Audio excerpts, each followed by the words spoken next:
The JayBo Show is back. I'm JayBo, aka ASAP Germ, and you can find me on Twitter at Bill Street Blue. That's at BealeST Blue on Twitter. A very special thank you is due to Sierra Gladney and to Annette Gladney for usage of equipment needed for the production of this episode of the JayBo Show. This wouldn't be possible without their stuff. The intro for this episode of the JayBo Show was an ode to joy with a freestyle played on a recorder by Braxton Wilson. This episode of the JayBo Show is dedicated to the memory of Steven Rodriguez, also known as ASAP Yams. Rodriguez died on January 18, 2015. Yams steered the careers of major hip-hop acts ASAP Rocky and ASAP Ferg. ASAP Yams was the leader of a collective of rappers, music producers, video directors, and fashion designers called ASAP Mob, which was formed in 2007. Rodriguez was a co-owner of the record label ASAP Worldwide. Steven Rodriguez's contributions to hip-hop culture are appreciated, and he will be greatly missed. Last but definitely not least, my guest on this episode of the JayBo Show is the very talented and very skilled Memphis, by way of Texas, Memphis Wizard of Paintbrush Magic. Ladies and gentlemen, welcome to the JayBo Show, Mrs. Rebecca Phillips. Rebecca, thank you for being the guest on my show. What a great intro. Thank you. Thank you. Thank you for your time. All right. So are you a fan of ASAP Rocky? You don't know who ASAP Rocky is? I don't know. Should I? Yeah. I like learning new things. Will you tell me? You should know who ASAP Rocky is. ASAP Rocky is one of the hottest rappers in hip-hop right now.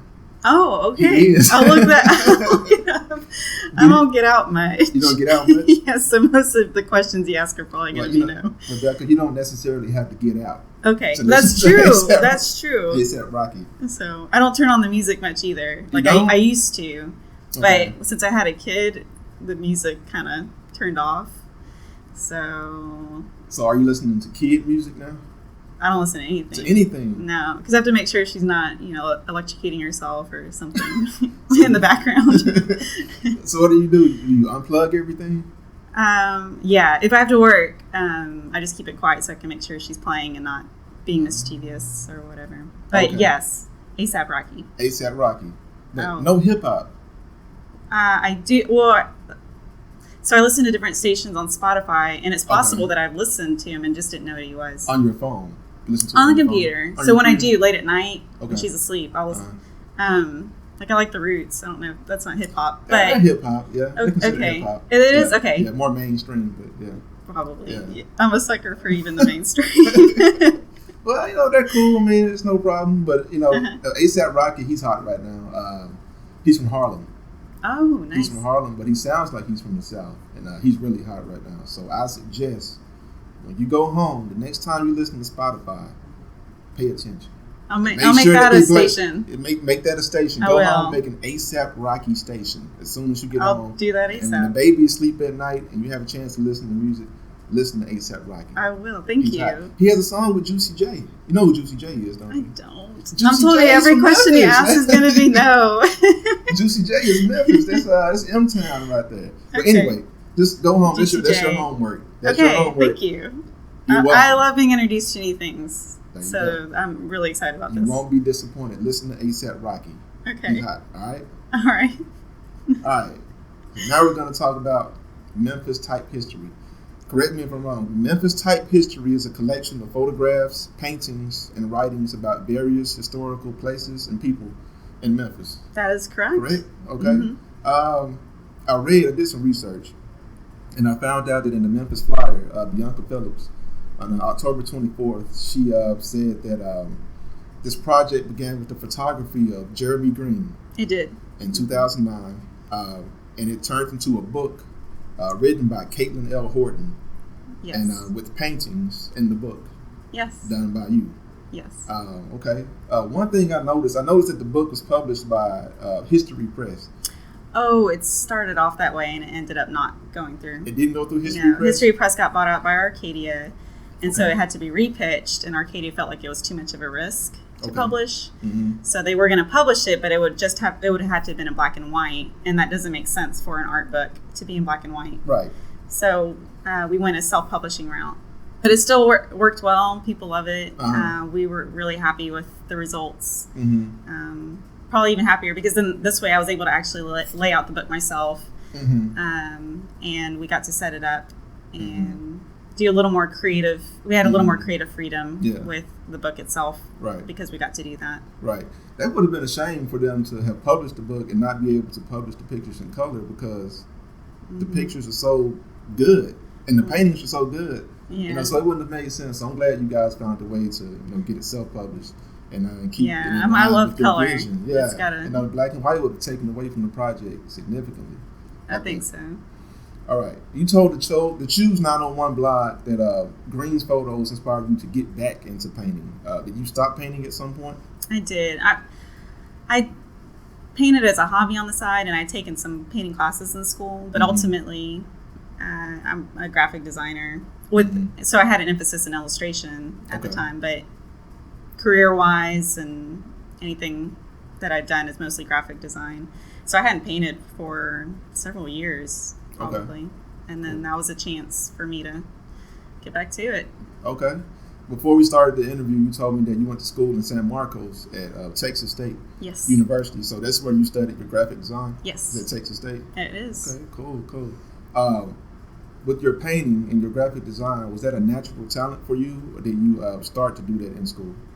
No, I thought I was going to do the anatomy medical route, but I like the lab because it's hands-on. But anything with the education, I wasn't really retaining, so it would have just been a little too dangerous for me to get in there and put people's life in my hands. Right. But I still think it would be fun to do some surgery just because I like the scalpel enough.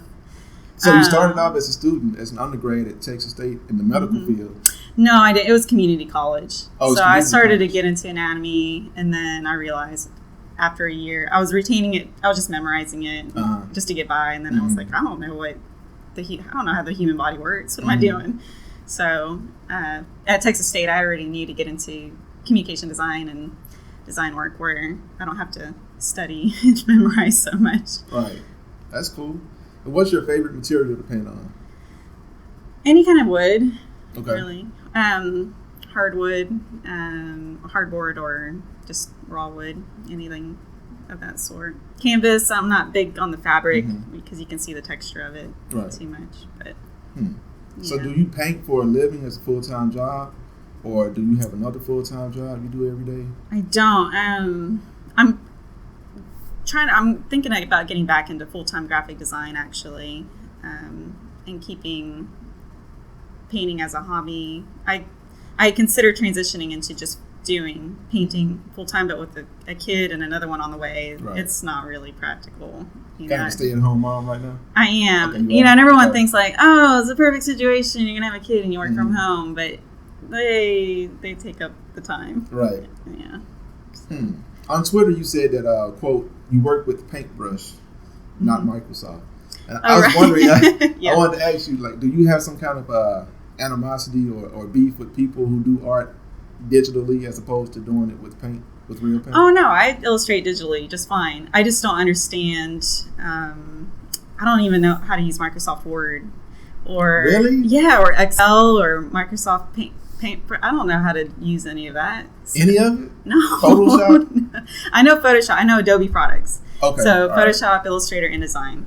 Those are my applications that I can do. But if someone says, hey, can you convert this into Word so I can edit? I get really intimidated because it's going to take me longer to figure that out than just designing something full anywhere else. Right. How much does technology factor into what you do with the painting? Do you make some kind of a draft on the computer first through the Adobe systems and then paint, or do you paint strictly by hand? It's all strictly by hand. Strictly by hand, straight to. So I'll use a photograph to reference. If I take the photograph, it's never going to look better than a painting. So that's what's nice about the paintbrush is you can control the color and the mood of the picture. Right. But my photograph is terrible. So you go straight from the picture to canvas or to wood? Yeah, to wood. Any medium. Yeah. So usually it's wood. So I'll just directly referencing the picture. I'll just paint straight directly on there. When I did the last project was a Choose 901 posters. that I did a sketch first. So I got the composition laid out to see how I wanted to paint it. And from there, because I had the sketch, then I put it in the computer and sized it the way I wanted to get the right proportion. And then put that on the canvas. Cool. Now I'm kind of confused between the difference between painting and the graphic design. Is painting a part of graphic design? It can be. So, for example, I've made posters. Well, yeah, posters. So I paint it first, get a high-res digital scan of it, and that turns into poster prints. So that's one way. For the most part, if I do a digital illustration, that's an illustrator. So that's like your logo, or it's called vector art, but so it's just real clean lines that are done on the computer.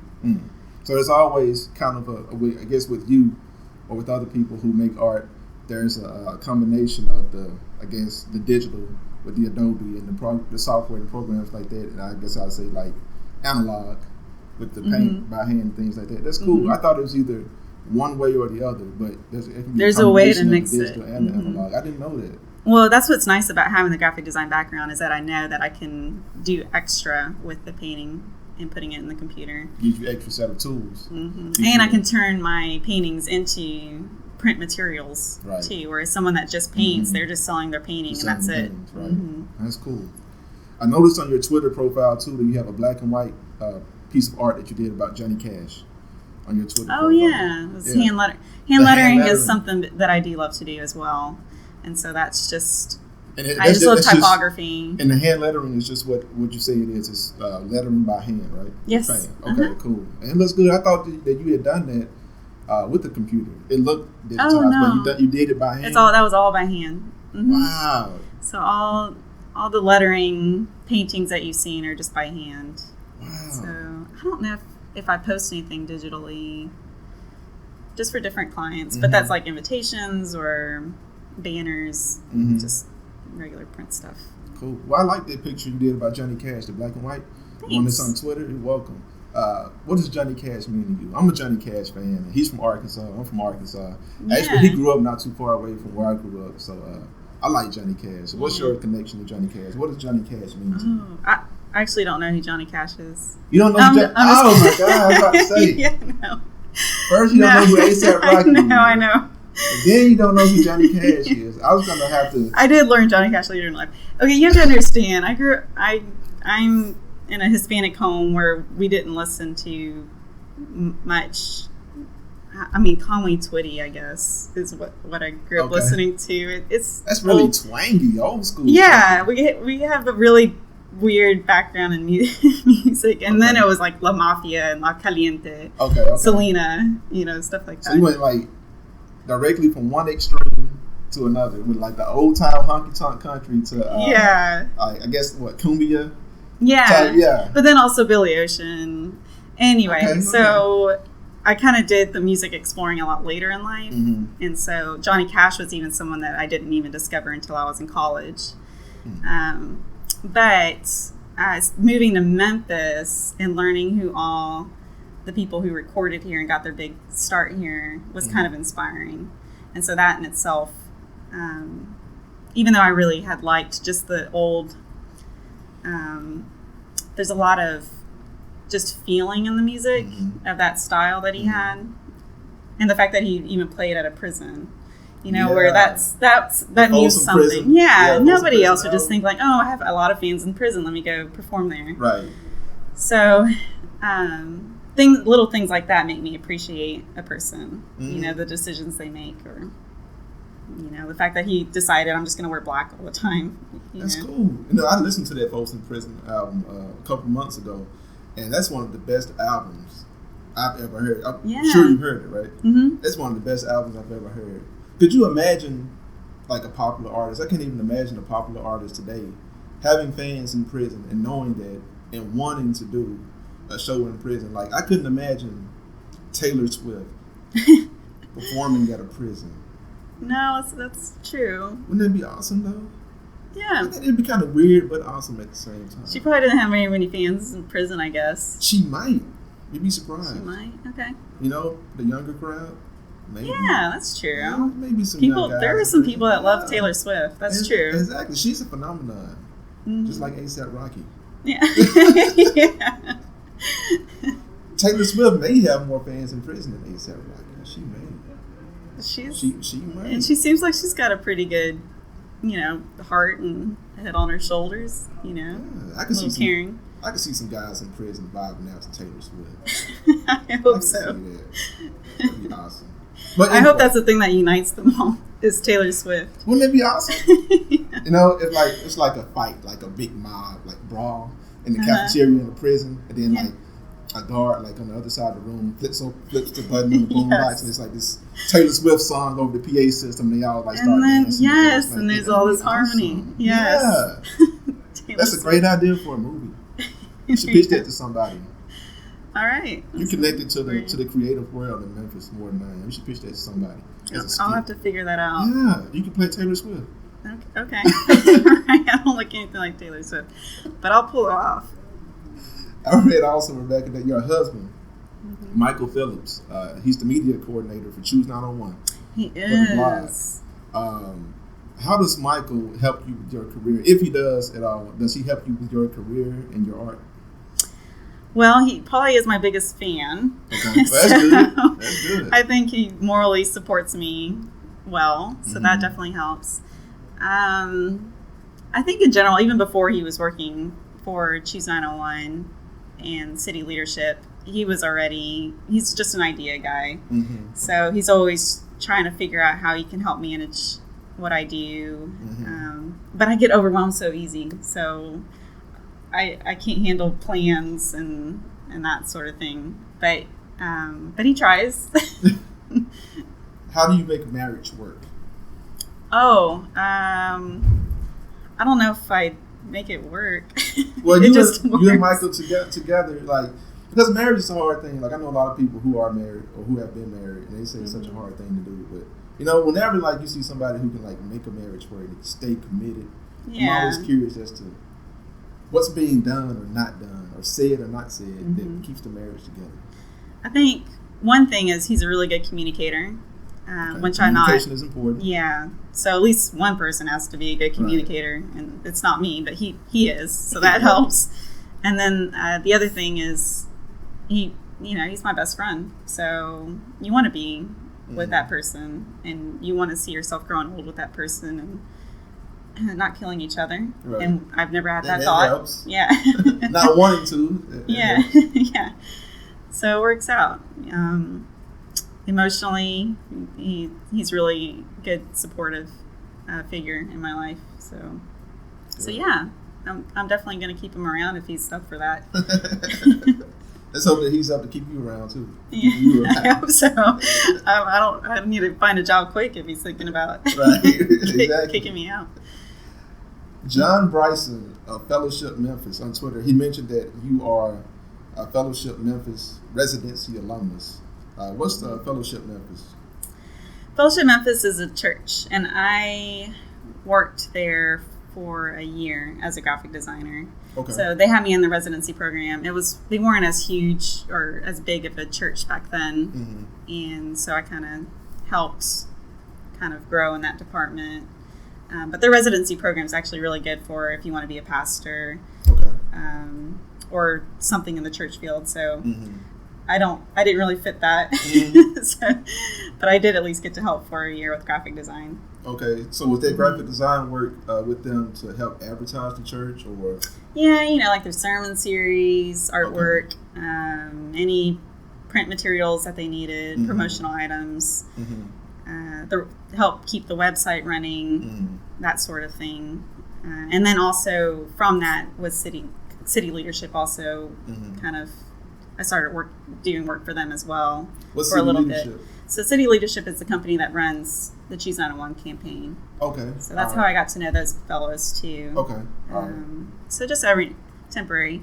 But Fellowship was really good because I just got to meet a lot of people and make connections. And I've said this several times already, I don't get out much. So I don't do well in crowds, or generally I'm not really good at communicating with people, so I'm surprised I'm even here right now. But You're doing a good job. Oh, thank you. But I did develop some strong relationships through that, and it helped me transition in the freelance world of artwork and whatever. And that's how I met Jeremy Greene too. Was through city. He was working for city leadership.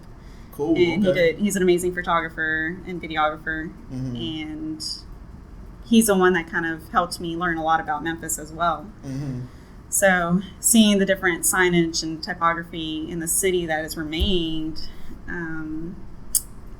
it's something that I didn't see in Texas. You know, it's I think Texas kind of was too anxious about modernizing or something, and Memphis is picked up on, oh, it's nice to keep the historic details and landmarks and signs, and so that's something I appreciate. So I just kind of went off into No, that's cool though. No, that's a good observation about Texas trying to modernize so much as opposed to Memphis.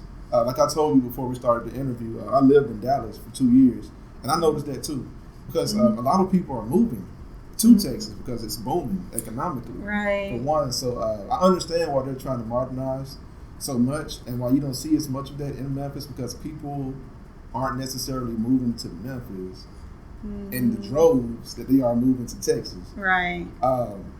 So that's why I think you still have some of the the old places, the old signage, the old art that was the inspiration for the Memphis Type History.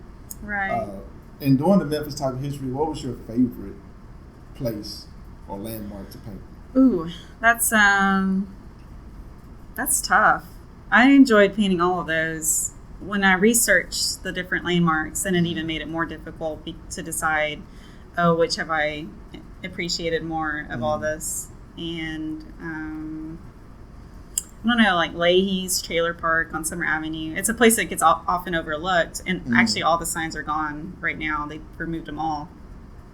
So that there's also a part of me that's kind of glad that I felt like I documented that before it came down. But then learning the rich history that was in that just a trailer park in Memphis made me just really excited about that. I got to paint that and feel like I got to speak into that or whatever. Is the trailer park still open? It is. Somebody got it. Yeah, there was some possibility of it shutting down, but somebody bought it. Really? That's cool. Like, because that was the last place I was thinking that you would say was your favorite.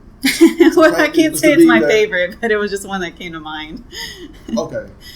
Well, that's still interesting. That's the one that came to mind out of all the pictures that I've seen and all the paintings that you did. That the trailer park, the one for the trailer park, would be the one that you would say, because and there are so many. I mean, not to say that's not important or that it's not historic, but there were so many others. And most people, I guess, from the outside looking in, would think, "Oh wow, the most exciting one, or the first one that comes to mind is the one that's associated with the trailer park on Summer Avenue." That was my Conway Twitty background. I'm just kidding. Yeah, that's the Conway Twitty connection. For painting wise, I did enjoy painting the Joe sign, the Sputnik. Right? Yeah, I did enjoy that one. Yeah. Another one that I appreciated more because of the history and researching it was Soulsville, USA, and that. I bet. I cried learning about that one. About Soulsville? Yeah, it was just so heartfelt. Just interviewing with Willie Bates. He's the owner of the Four-Way Grill down in Soulsville. Okay. Go eat turkey dressing there. It's really good. Really? I have to check that out. They serve turkey dressing year round? Yeah. Wow. He said it's when people want to celebrate, that's the meal they get. Really? Cool. I have to check that out. Yeah. What's the Tea Project? I saw that you mentioned a Tea Project on Twitter. Oh, I don't know much about that, honestly. But I do love some tea. I drink tea just about every day, hot or cold. Casablanca is a good one if you want to go out to get some tea. Okay. Well, and then there's also tart and muddies and everything. Anyway, so I had a friend that said that she was going to learn her and a group of friends were learning how to grow tea. And so that was a project that they were needing funded to help start. So you were helping your friend out help advertise it? Yeah. Okay. And I just really, I hope it goes through because I will buy tea. Right. Consistently. Okay. Choose 901, the blog Choose 901. On May 6th, they said that you had art for sale at, I guess it was Third Pop-Up Shop. That's correct. On May 8th. Yes. I think it was. Okay. Uh-huh. How did that go? It went really well. Huge success. Big crowd. People were even having to leave because the lines were in a standstill and they had to go. But yeah, overall, everyone's happy. Products were nice, and they'll probably do it again. Cool. So, when? I don't have a date. Okay. And I think usually they'll put up an online shop of the stuff that was left over, but I don't know if there was that much that was left over. Wow. Products. Yeah, they cleaned house pretty well. That's good. Do you know if you're going to be there selling art the next time you do one, pop-up shop? It sounds like that's probably going to happen. So what the project is going to be, I'm not sure yet. We'll see. That's up to the director more so. He casts a vision and then I make it happen. Cool. I'm sure they'll have you back because you sold so much, like you said, on the 8th of May. And then your art is just so awesome anyway, so they probably thank you. You're welcome. Memphis Type History is nominated for Best Blog in Memphis at Memphis Most, the Memphis Most poll. How do you feel about the nomination?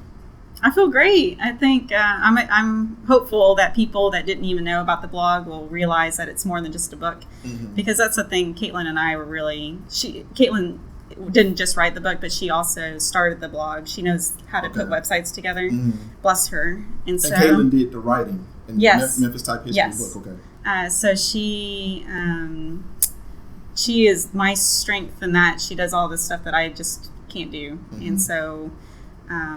She put this great blog together, and which I got really excited about because that means it can include more than just the book. And so there's constantly stories of different landmarks in Memphis because there's so much to share. Right. And then people who like to share stories can submit it or send it. And right now, Caitlin got together some contributors. I don't have very good English enunciation, sorry. And they've been doing a great job. Also contributing to the blog, and so overall I think it's a great project, and I'm excited about it being on Memphis Most because people who didn't even know it existed will get to check it out hopefully. Cool. Now the Memphis Most poll, who is that run through? Is that through the Commercial Appeal? Through the Commercial Appeal, okay. And for those of you who don't know, the Memphis Most, if you live here, if you visit here, you see those Memphis Most stickers on places that win the awards. It's the big Memphis in red letters with the picture of the crown. The crown.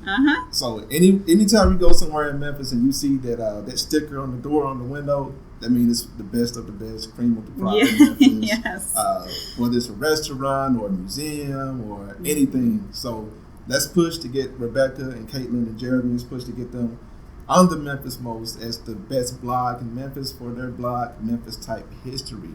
Yeah. How can people go vote for the blog? On the Commercial Appeal, I guess memphismost.com. Our blog actually has it on the top. Caitlin, the little genius, put it on there. Awesome. Yeah, so it's like right on the top. You can just click right to it, and it takes you to. It's under Memphis Spaces, and it's the first category. It says Best Local Blogger, and we're on the bottom. And so we may not get a sticker, but we're really hoping to get at least in the top 3. There you go. All right, Caitlin. It's okay. I had Caitlin on my mind. Rebecca. All right, Rebecca. Now we're going to play a game. Okay. Called To Get to Know You Better. Okay, my name is Rebecca. Her name is Rebecca. Ladies and gentlemen, Rebecca Phillips is in the building. If you just tuned in to the JayBo Show, my guest on the JayBo Show today is painter and graphic design artist Rebecca Phillips, and we're going to play a game called To Get to Know You Better. Rebecca, I'm going to ask a question, and you just tell me the first answer that comes to mind. Oh, no, I'm terrible at this. Hey, Rebecca, I usually have a keyboard that I use that plays a tune between segments of the show, but I don't have that keyboard today, so I don't have transition music for the segment in my show. So I was wondering if you could possibly sing a tune. If you could sing a piece of a Conway Twitty tune to take us into the next segment of the show. If you could hum a piece of a Conway Twitty tune. Because I don't know words very well. Do I start now? I'll give you the key. Okay. 3, 2, 1. Go. Da-dum, da-dum. It's been a long time. Da-da-da-dum, da-da-da-da-dum. Da-dum, da-dum. It's been a long time. Da-da-da-da-da-da-da-dum. Awesome. Thanks, Rebecca. All right. First question. Uh-huh. Ice cream or frozen yogurt? Ice cream. Thank you. I don't like frozen yogurt. I know frozen yogurt is popular right now. I see a lot of frozen yogurt places going up, but I like ice cream too. I like ice cream. Yeah, and I'm thinking to myself, who are all these people that like frozen yogurt? It's like it just boomed out of nowhere all of a sudden. Yeah. But I'm old fashioned. I like ice cream. Yes. Real milk ice cream. Yeah, I'm with you. Although I won't turn down frozen yogurt either, though. Really? I like everything. That's good. But ice cream over yogurt, yes. Have you been to the new Bass Pro Shop at the Pyramid? I did, but I went before it opened. You went before they opened? Yeah, because my husband's at the Cheese 901 media coordinator, and so they let him do a preview of the bowling alley. Oh, so cool. I got to bowl. I was the first to wear one of their pairs of shoes. Really? Yes. I didn't know they had a bowling alley in there. It's at the restaurant. They do. Even mermaids. I wish they were live, but they're not. They're statues. Really? Mm-hmm. Mermaids in a bowling alley. Yes, mermaids in a bowling alley, and yeah. The bowling alley is part of the restaurant. Yes, Which I think one? it's called Uncle Buck's. Uncle Buck's. That's right. Somebody told me that Uncle Buck's. Mm-hmm. But I haven't done the freestanding elevator, which I think is the largest in the nation. Really? Freestanding. I heard they charge to get on there. It's like $10 or $20. To get on the elevator? Yeah, that's why. Just take it up from the bottom of the pyramid to the top. Oh. To take it up, I think it's like $10. Okay. To ride. Maybe I'll wait a while. See. I need to save up for that. Was it open when you went to tour? No, that part wasn't. Open. No. Man, that's crazy. I didn't know they had a bowling alley in there. Mm-hmm. So they have a bowling alley. It's worth it. Yeah. I want to go. Yeah, do it. They have a bowling alley. They have restaurants. Mm-hmm. They've got the elevator. They've got a hotel. Yeah, there are rooms there. Man. I didn't see those either. It wasn't open yet when you went. Mm-mm. They didn't open it for us. No. And of course, they sell the hunting and fishing stuff, the boats, and all that stuff. That's crazy. And the place takes up the whole pyramid. Former arena, the whole pyramid. Mm-hmm. Wow, I gotta go check that out. I never saw it before Bass Pro. I don't know what it used to look like. What, the pyramid? Mm-hmm. It was the major sports arena here in Memphis. The Grizzlies used to play there. Okay. They played there when they first got to Memphis in 2001. That was their home. That's where they played. It was the pyramid. And Penny Hardaway. You know who Penny Hardaway is? Yes, I do. And he was the NBA superstar. I know. And he would come to Memphis every summer for his birthday, and he had a Penny Hardaway celebrity basketball classic thing or whatever. And I used to go every year. So that's my memory of the pyramid. So I was kind of sad to see it close down. But I'm glad that it's open. I would love to see basketball or some kind of sport be played in them again, but I'm glad that it's open and they're doing something with it. So that's good. Mm-hmm. Would you rather hang out with Ron Burgundy or Ron Swanson? Who's Ron Swanson? I don't know. This is terrible. I wish you would have given me like a questionnaire before I came here. You don't know who Ron Swanson is? I've heard the name. You know who Ron Burgundy is? I do. Ron Burgundy is the anchorman. Right. The With anchorman. Will Ferrell. Uh-huh. Ron Swanson is the boss on that comedy Parks and Recreation. Oh, I haven't seen Parks and Recreation. You never seen Parks and Recreation? I know. I heard it's great. It is. It's awesome. With Aziz Ansari, Amy Poehler. Yeah, I know Amy Rashida Jones. I don't know who that one is. It's awesome. Nick Offerman plays Ron Swanson on their show. Okay. He's like the no-nonsense boss in their office, in the Parks and Recreation office in the town, and he's hilarious. I'm going to say him then. You going to say him? Yeah, I'm going to say him. Seen him? Yeah. That's a good show. I'm going to give him the benefit of the doubt. There you go. Go for it, Rebecca. All right. This next question is strictly, I already had this question prepared. This is strictly coincidence. Because right now you're wearing a necklace. And at the end of the necklace, there's a picture of a young Michael Jackson. Yes. And strictly coincidence. My next question for you is, what is your favorite Michael Jackson song? Oh, wow. Oh, that's tough. Okay, well, there's too many. There are too many. For nostalgia's sake, because the music video was such a big thing growing up, I'm gonna have to say Thriller. Thriller. I know it's not. Cool. It's not the song that I would listen to normally. Most of his other songs are music that I would keep on. But because of the music video and what it means, I'm going to have to say that. Yeah. See, everybody knows Thriller. When you think Michael Jackson, I think if you had to think one song off the top of your head, that's the first song you're going to think. That's probably what it is. It was just the first that came to my head. But I actually have a sing-along video DVD, and it has all of the music videos that he did, and it's got like Bad, Beat It, Smooth Criminal. I do love that one. Yeah.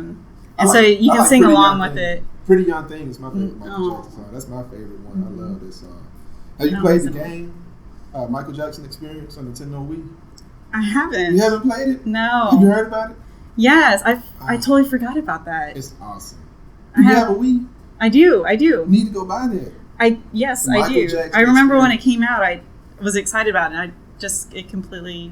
I forgot about that. It's awesome. It's so much fun. You can dance to Thriller.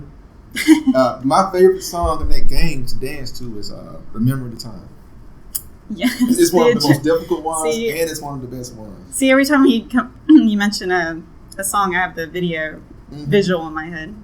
And he has, like, on the game, the way they have it set up is like actual visuals of, like, replica visuals of his real videos.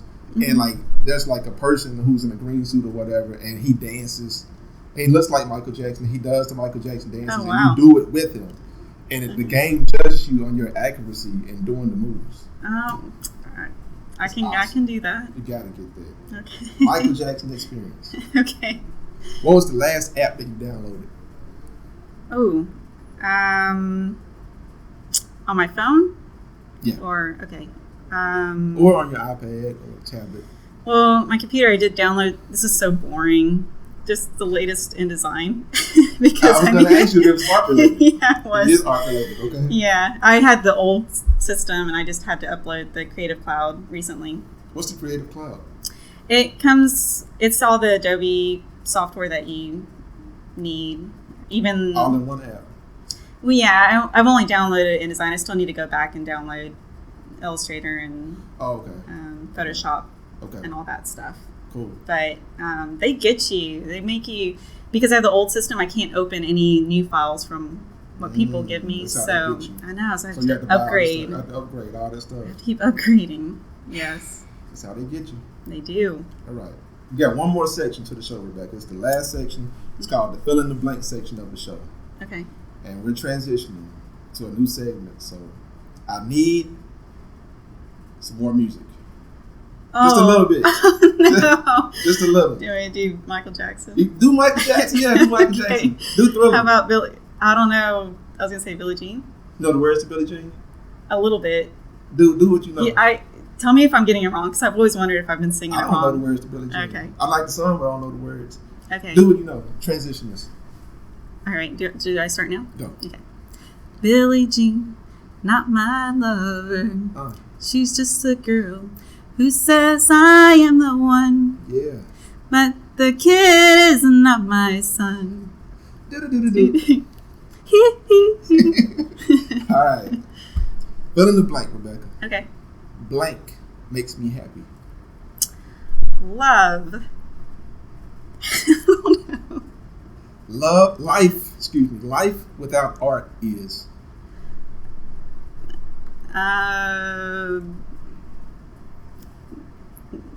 Doesn't make sense. Wait, can I use a sentence, or has to be one word? One word, however. Oh, wait, one word. Life without art is boring. Because life is art, and art is life. Yes. The American dream is false. The American dream isn't real? The old one, the old time. What's the old time American dream? Well, I just automatically think of the book The Jungle, and how the immigrants came to make a life for themselves. Sinclair? Yes, Upton Sinclair. Okay, yes, okay, I tell you, I know all the old stuff, not the new stuff. But I feel like I'm 65 years old at heart, so like I know. Anyway, whatever. So the American dream was come to the U.S. as an immigrant, and you'll have a better, more successful life. But they came here and they got mistreated, and it was just awful.